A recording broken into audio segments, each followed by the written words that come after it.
Assalamualaikum warahmatullahi wabarakatuh. Perkenalkan, kami dari kelompok 6 para 1 beranggotakan Muhammad Zikri Auliasyah, Nyi Putri Siti Sondari, Aulia Fatia Rahman, dan saya sendiri, Saidah Hairunisa. Di sini kami akan mempresentasikan hasil diskusi kami mengenai desain roof garden pada gedung perkuliahan dan ruang kuliah IPB. Di sini kami akan membahas aspek fisik, biofisik, dan sosial tapak, serta konsep roof garden, pemilihan hardscape yang sesuai pada roof garden, pemilihan jenis vegetasi yang sesuai pada roof garden, penerapan instalasi listrik pada roof garden, penerapan instalasi plumbing dan lighting pada roof garden, jenis pengelolaan, desain struktur, dan sistem drainase pada roof garden. Yang pertama yaitu aspek fisik. Jadi gedung perkuliahan dan ruang kuliah IPB ini memiliki luas sebesar 300 meter persegi dan ketinggiannya 12,9 meter dari permukaan tanah. Bangunan GPRK ini mudah diakses melalui gerbang utama dan gerbang belakang kampus, dan namun sirkulasinya masih terbatas karena terdapat beberapa ruang yang membatasi sirkulasi pada tapak. Kondisi drainase pada tapak tergolong cukup baik karena hanya air hujan yang turun langsung dialirkan ke bawah melalui lubang drainase. Kemudian untuk keadaan visual tapaknya didominasi oleh good view yang berasal dari borrowing view. Dari atas terlihat banyaknya pohon yang rindang dengan jangkauan pandangan yang cukup luas. Sedangkan untuk bed view-nya itu berasal dari saluran pipa, tangki air, outdoor AC, dan panel surya. Untuk aspek biofisik dan sosialnya, untuk iklim, tapak ini mengikuti iklim Kabupaten Bogor, suhu udara rata-rata 26,4 derajat Celcius pada tahun 2020, kecepatan anginnya sekitar 7,1 km per jam, curah hujan 335 mm per bulan, kelembapan 83,7%. Untuk nilai THI-nya yaitu 25,54 yang termasuk pada kategori nyaman. Bangunan tapak ini banyak digunakan oleh mahasiswa IPB dan sivitas akademik lainnya. Untuk konsep roof garden sendiri, kami mengambil konsep program Green Campus yang ramah lingkungan dan ekologis. Diharapkan dengan adanya konsep ini dapat menunjang aktivitas mahasiswa IPB maupun sivitas akademik lainnya untuk bersosialisasi, bersantai, belajar, dan saat melakukan pertemuan semi formal. Untuk hardscape-nya sendiri, pada sitting area terdapat bench dan meja, private area terdapat planter box, kemudian terdapat vegetasi pembatas, leisure area atau area bersantai terdapat lawn, dan deck yang digunakan untuk duduk-duduk santai dan ditutupi oleh pergola. Kemudian ada lampu sorot yang diletakkan pada beberapa titik area pada taman. Selain itu, hardscape ini menggunakan material yang ramah lingkungan seperti conwood dan keramik organik.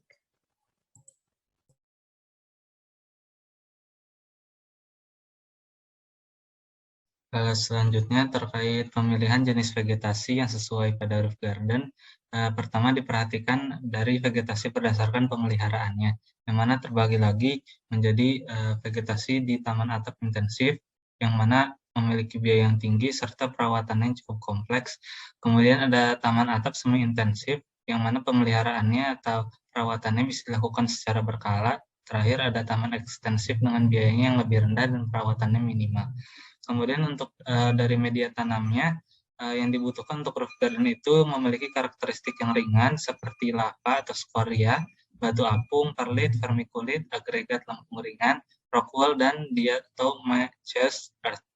Kemudian untuk vegetasi yang sesuai untuk roof garden adalah vegetasi dengan konsep tropis semi outdoor. Contohnya dengan tanaman Syzygium oleana, Casuarina ecliptica, serta Buxus sempervirens.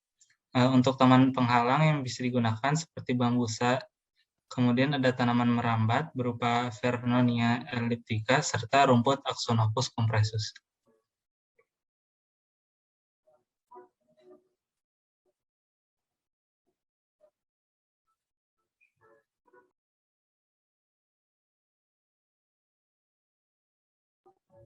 Untuk instalasi listrik pada roof garden harus memperhatikan perencanaan instalasi listriknya, jaringan distribusi, beban listrik, sumber daya, transformator distribusi, pemeriksaan dan pengujian, serta pemeliharaan instalasi listrik.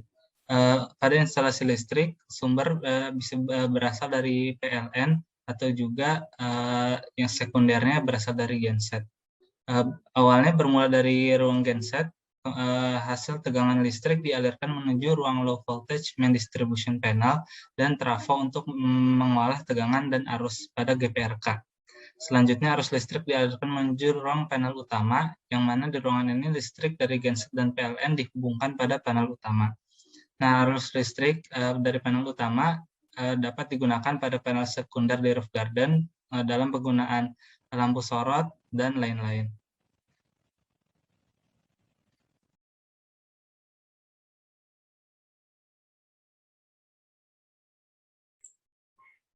Baik, selanjutnya mengenai instalasi plumbing dan lighting.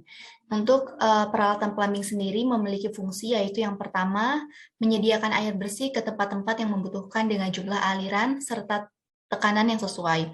Dan yang kedua yaitu membuang air kotoran dari tempat-tempat tertentu dan tepat menjaga kebersihan tempat-tempat yang dilaluinya. Nah, pada tapak existing ini belum terdapat pencahayaan yang baik. Nah, oleh karena itu, tapak direncanakan tidak memiliki aktivitas terutama pada saat malam hari. Oleh karenanya, titik lampu diberikan pada sudut-sudut di area aktif yang memerlukan cahaya. Nah, pada area yang ternaungi oleh atap, ini terdapat lampu yang diletakkan pada plafon atap. Selanjutnya. Berikut merupakan ilustrasi dari aliran air pada roof garden. Terdapat beberapa panah-panah yang keluar dari arah dalam kepada arah luar pada bagian garis-garis. Itu merupakan aliran dari airnya. Baik, selanjutnya.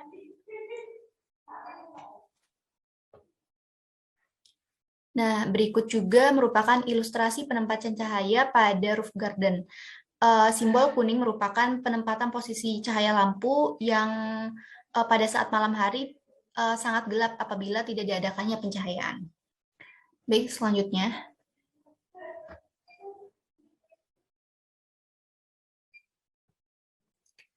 Berikutnya yaitu mengenai jenis pengelolaan, di mana pengelolaan pada roof garden ini membutuhkan beberapa perawatan berdasarkan elemen yang diterapkan pada roof garden itu sendiri. Nah, berikut merupakan jenis pengelolaan yang dapat diterapkan pada roof garden. Yang pertama, yaitu pemasangan selaput anti air atau waterproof membrane. Yang kedua, menambahkan penopang akar. Yang ketiga, layer drainase. Yang keempat, yaitu dengan pemasangan filter. Yang kelima yaitu dengan media tanam, yang keenam install drip irrigation, dan yang ketujuh yaitu penanaman pada softscape-nya. Nah, berikutnya. Baik, kemudian yang selanjutnya adalah desain struktur, itu tentang rangkap penulangan balok dan plat lantai. Yang mana dalam dimensi kolomnya ini ada K1 sampai dengan K6, juga ada berbagai jenis ukurannya. Kemudian di dimensi baloknya ada jenis cantilever, 1 sampai 4 jenis, kemudian ada balok jangkutan 250 sampai 400 mm, serta dimensi lainnya. Gitu. Kemudian untuk plat lantai dengan ketebalan yang 12 cm.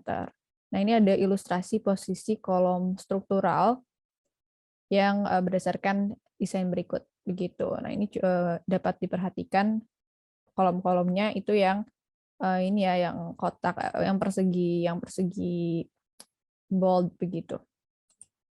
Oke, di sini sistem drainase, perencanaan sistem drainasenya itu dengan sloping 1% menuju saluran drainase atau gutter, dan agar mengurang kemungkinan munculnya genangan air serta membantu mengalirkan air yang jatuh menuju ke lubang. Kemudian alirannya menyesuaikan dengan aliran dari atas gutter, dan aliran ini melewati planter box yang diteruskan ke tick outlet.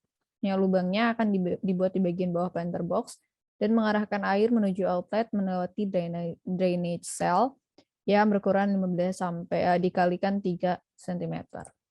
Nah, ini adalah ilustrasi drainase pada planter box. Nah, air, kemudian ini planter box-nya, dan ini adalah outlet-nya. Berikutnya merupakan detail hardscape. Yang pertama ada planter box dan deck. Jadi planter box ini memiliki panjang 2 meter, kemudian memiliki materialnya itu konwood dan semen konkrit. Selanjutnya ada lampu, lampunya ini berjenis lampu sorot. Yang ketiga yaitu bench. Bench ini memiliki lebar 54 cm dan tingginya 77 cm berbahan kayu. Kemudian terdapat pergola yang ada di area lawn. Ini tingginya sekitar 2 meter dengan lebarnya 1,7 meter. Kemudian materialnya berupa kayu. Berikut merupakan daftar pustaka yang kami gunakan. Terima kasih. Assalamualaikum warahmatullahi wabarakatuh.